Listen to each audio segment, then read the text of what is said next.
This video is going to be more about the next step that we took, which was taking all of that work that we'd put together in Miro and putting it into an actual pitch document, mainly just to bring our team up to speed, but also to actually sort of show Jay what we'd been up to as well and sort of see what he thought of the world that we were building for the game. And in terms of who was putting this work together, it was predominantly myself and Dane Madgwick. We were doing the main development work on the world, but we also had Larry Greer and William Bennett assisting from a design and art perspective as well. Okay, let's get into it. So typically this kind of work is very similar to what me and Dane would be doing in the film industry, like when we're working on shows like The Expanse or maybe I think any other of the films we've really worked on over the years. It's quite a similar process. And so firstly, we usually start with context, which is in this case the actual Shadow Moon itself. We're wanting to explain what the idea is, the concept in a nutshell, which is that it's basically a mining outpost. The founding families discovered this moon, which was very rich in gold predominantly, and over a period of a couple of hundred years, they pretty much hollowed out the entirety of the moon. And it is a very small moon, but certainly big enough to have a significant colony built within it. And as the mining dried up, it became, given it was on the sort of frontier part of the sector, it became quite a trading hub, but more importantly, it became very much an illegal trading hub, and it sort of that sets the stage, I guess, for the gameplay, which is all about criminal syndicates positioning for power on the moon.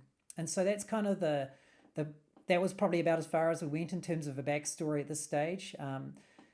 We often just like to let that stuff develop as we continue to work on the game. But it is important to kind of get the core origin story down because it does help lead for the development. And you can see we often just use found imagery to help get the message across. And you'll sort of see, down here is kind of like these are actually from Elysium, which was one of the films that went through workshop when I was there. But this is kind of very much, we see this as more the central area where the artificial sun is and where the rich live. It's the haves, basically. Whereas a lot of the infrastructure, people often living actually amidst the infrastructure, which are definitely the have-nots. And so there's going to be a real range when it comes to the factions of where they are located in the moon, so that we can get across that sense of diversity, I guess, in terms of the different factions and how they operate. And so obviously this is just a little Photoshop job I did, just getting across the idea that it is a hollowed out moon. Okay, the next, this is a really important slide, one of the most important slides to really think about, because this is us really sort of making a statement around the sort of main, what we call sort of design pillars or conceptual pillars that we want to stick to when developing the product. So we very much wanted to give we wanted humor and satire to feature quite strongly, but also in a very adult and kind of graphic way, not just graphic violent, but also kind of like in terms of graphic design style. I remember having a massive chat with Jay about our shared love of 2000 AD, which we grew up with in the 80s. And these are just some good examples from shows and comics that we really like that have that satirical bite to them, that are often science fiction properties, but also have a really strong sense of graphic style. The Watchmen's a really good example of that with that yellow and black. Utopia was really good too. Next, we were wanting to think about iconic characters, the importance of how important these characters are going to be, because most of the artwork is going to be these faction agents that belong to different syndicates. I mean, each syndicate needs to have a very signature look and kind of origin story, like how they dress and how they act is going to be really important, because that's going to drive the art briefs for all of us when we start making the artwork. So you can see there's some properties you'll probably recognize, things like from Batman, Dark Knight, the quirkiness of something like Umbrella Academy, The Gentleman, which is a really cool sort of nod And Tarantino as well. So Guy Ritchie and Tarantino, we were definitely taking some vibes from them on this one. And then the grounded science fiction approach with a dark edge.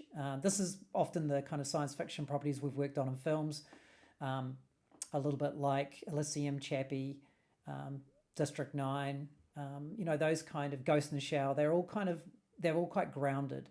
And I just personally quite like that aesthetic. I'm a big fan of the Judge Dredd film that came out, the second one.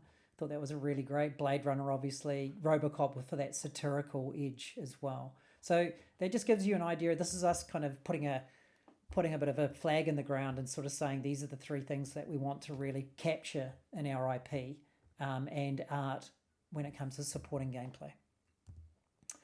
Visual treatment is another one, and Dane did some really great work starting to sort of dig out some really interesting graphic design reference.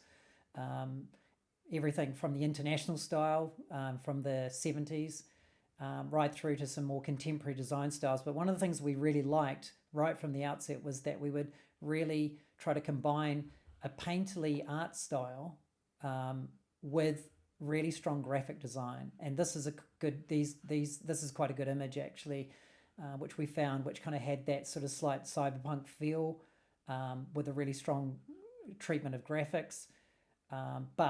But obviously that's more of a photorealistic art style. We very much wanted something more painterly and artistic to contrast with the really heavy graphic design. So this is the kind of stuff that we were very much thinking about, and we were thinking about color as well. So that's kind of another important page. We kicked around with the idea very early on of having kind of like a character, kind of like a claptrap character from Borderlands,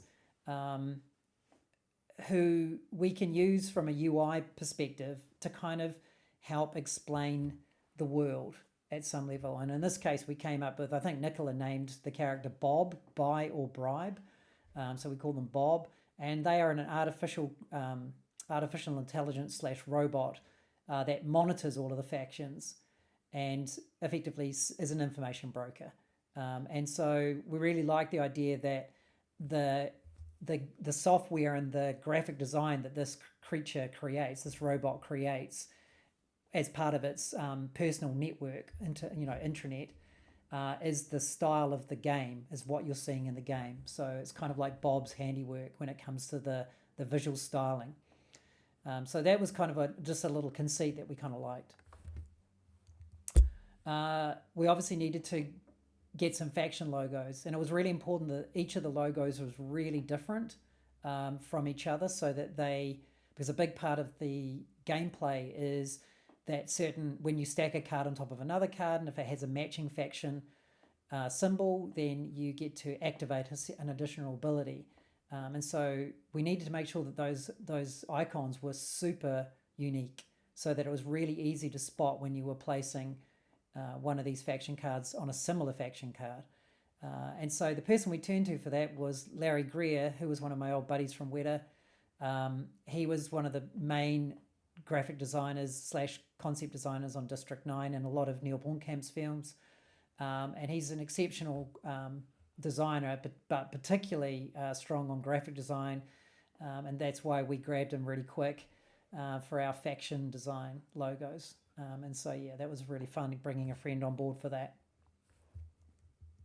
So I'm going to finish it there because I'm trying to keep these videos pretty short.